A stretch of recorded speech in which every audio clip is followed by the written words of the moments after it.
This is episode 570, and today we're going to be talking about 3 tips for managing your life. Now, obviously, there's more than 3 tips to manage your life because managing a person's life is a lot. But these are 3 tips that, we have to start somewhere if we want to manage ourselves, manage life, manage our relationships. And so these are going to be 3 tips that are going to help you begin to manage your life. And the good news is from getting organized to maximizing your time, there are some ways to stay focused and achieve your goals. And so the first tip is what areas need the most work. This seems obvious, but unless you sit down, take inventory of the areas of your life, that would be the physical, your emotional, your spiritual, your mental, your financial, your relationships. So you want to make a list of the areas of your life and basically where are you right now? Would I be a 10? Would I be a 5? Would I be a 3? Would I be a 2? And you kind of rank those areas of your life. You can do a search for Wheel of Life and use a diagram offline or online and start to score yourself. And then say, where do I want to be, at the end of this year? And obviously, we want to be a 10 in everything, but that can't happen. So what you would want to do is pick 1 to 3, no more than 3 areas of your life that are that would have the biggest impact on your total life, and then pick the top one. This is the one that needs the most work, and then you start to put a plan together. But if we just go along going, oh, I need to do this, we jump from the physical, the relationship every day, we're not going to make progress on any single area of our life. So we need to look at what areas need the most work and then pick the top one that's going to have the biggest impact, work on it till we achieve the number goal that we're looking for. So let's just say financially, you scored yourself a 2, and you know that if you got it up to a 6, it would have a great impact on your life. Well, you work on it, you work on your finance. That could be getting a new job, starting a side hustle, whatever that might be. But once you get to a 6, then you move on to the other area of your life, and that might be physical. You might be a 4 at physical, and you want to get to a 7. So then you put a workout plan, a nutrition plan, and you work on that. But these things are going to take time. So you want to be patient with them, but you still need to identify the areas that need the most work. And again, depending on what wheel of life diagram you use, there could be 8, there could be 12, but you want to pick the 3 that need the most and then pick the 1 and work on it till you achieve the level score that you want. Number 2, cut out the junk. This means junk visually, junk audible, junk food wise. Cut out the junk. We we allow so much junk. We get what we tolerate, and we allow so much junk to come into our life that we don't that chews up our time to work on the areas of our life that needs the most work.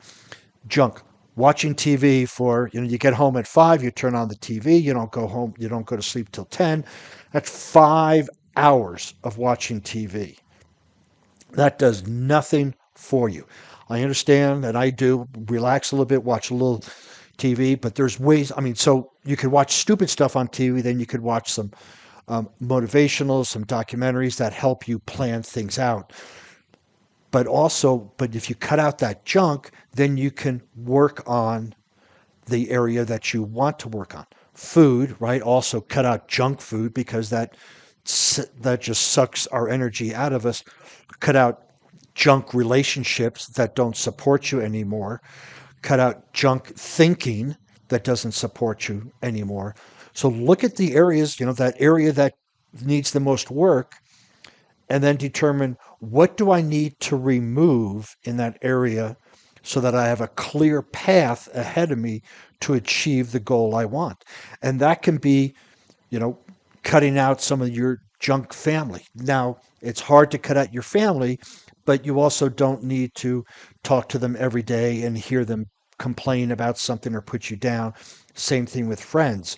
So, if you're having a challenge of cutting people out of your life completely, then you can just kind of put them on mute for a week or so until you get that area working out. But look at all of the anchors that are holding you back in those areas of your life, that junk, that if you remove that junk, you'd have a clear path to focus and do the things that you want to do to get into that area. Again, some of the biggest time sucks, right, are watching TV, complaining, gossiping, uh, and just doing those things. There are other ways that you could use that time. And then we can go to the junk food, which saps our energy again. So look at the junk, look at the stuff, the time sucks. Look at the emotional vampires or the energetic vampires in your life, and weed all of that out, and you'll have this insurgence of energy to focus on the areas that you want most. So identify the areas that need the most work, cut out the junk that's holding you back in that area, and then surprisingly give someone else a spot. When we focus on somebody else, one, we get energized, we get we get a sense of contribution, and it's really interesting how we help somebody else manage their life. It often reflects back to the things that we can do in our life if we're aware of it. If we're trying to be a know-it-all, we kind of turn a blind eye to our life and go, oh, this person is doing this wrong, Ross doing this wrong. And that's not what a spot is. A spot is not telling somebody what they're doing wrong. A spot is helping them do what they're doing right and a little bit more. So you're at the gym, a spot, somebody's doing a bench press and they need a spot. They're doing it correctly, but they just need a little help to get those last 2 reps out. Same thing in life. When you give someone else a spot, it's not telling them what they're doing wrong and pointing out all their flaws and telling them how to correct their life, because that's basically a reflection of your life. But giving someone else a spot is helping them achieve those things that they want. So if they're putting together a resume, you look at it and going, hey, we could improve this a little bit. And if they're looking for how to apply for jobs, you could help them look for the, through LinkedIn and Indeed and other ones. But you help that person move forward, not telling them what they're doing wrong. So when you give someone else a spot, you feel good because you're contributing to their life. And in essence, you're contributing to your own life. So here we are. We have the areas that you need to work on most, cut out the junk, and give someone else a spot. So just keep in mind, none of these tips will take effect if you don't implement them into your daily routine. So these are daily focused routines. It only takes a couple of days of procrastination before you're smothered by daily tasks and confused about what to do next. And it's so easy. And this is where the habit comes in. We need to focus on these things. We want to know that we want to manage our life. And here's 3 tips to get started. You'll change your habits only by being proactive and setting constant reminders. Remember, Rome was not built in a day. By being patient with your progress and approaching your goals sooner than later, you may have some great accomplishments to celebrate. So I know this is kind of a shorter podcast, but if you'd like to see the show notes on it, you can go to warriormindcoach.com. You'll see the 3 tips, the show notes, print it out, make some notes.